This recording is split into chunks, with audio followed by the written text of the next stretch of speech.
It is Star Wars Day. It is May the 4th. Disney Plus is running rampant with all kinds of Star Wars content, but we came to talk to you today about The Bad Batch. And the first episode of that series from Dave Filoni is out today. It is a pretty solid episode. It is a long episode. It is 70 minutes long, which is pretty incredible to have an animated show come out with a premiere episode like that. I think, honestly, it probably could have been 2 episodes. Yeah, I wouldn't have liked that split up. I could see how they could do it. But I was really happy that it was 1 episode. It took a little more time today, but it was time well spent and much enjoyed. We're going to talk a little bit about episode number 1 of The Bad Batch, which to me, I mean, it felt like a movie. It felt there was some very cinematic stuff that happened in that opener when we got to see them when they landed in battle as the reinforcements and everything. That was great. It was really good. It was really well done. It was really well made.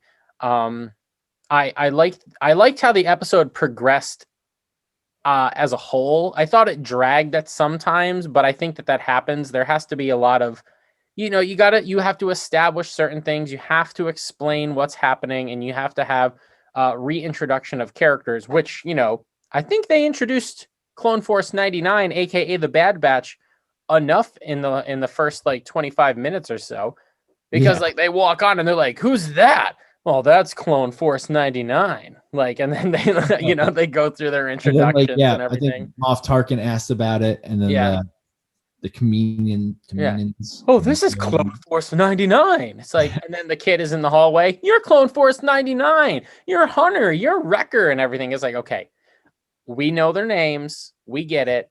Take it down a notch. Yes, kids. Gosh.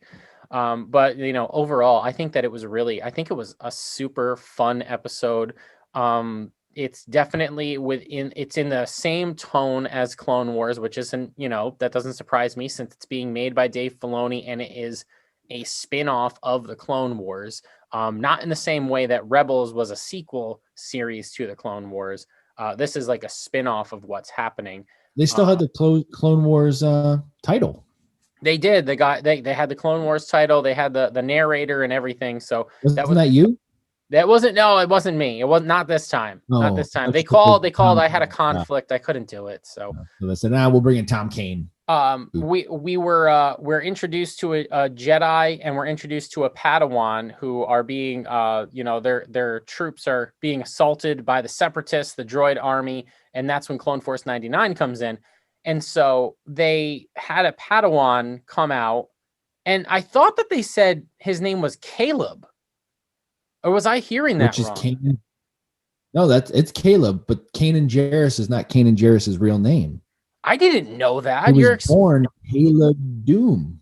Oh, you are explaining this to me now. I had no idea. So when I think they went over that in Rebels. I think they definitely went through it. I'm not 100%. I mean, it was in the back of my head. But anyway, he's listed as the voice of Caleb Doom, which as soon as I saw that full name, I'm like, I believe Kanan Jarrus changed his name. Well, he probably changed. That's true, though. He probably changed his name so that people wouldn't be able to find him and everything. I wonder if he will be back. I did recognize Freddie Prinze Jr.'s voice immediately, and I said to myself, as soon as I heard it, I was like, oh, I said, is that like a little Kanan Jarrus right there?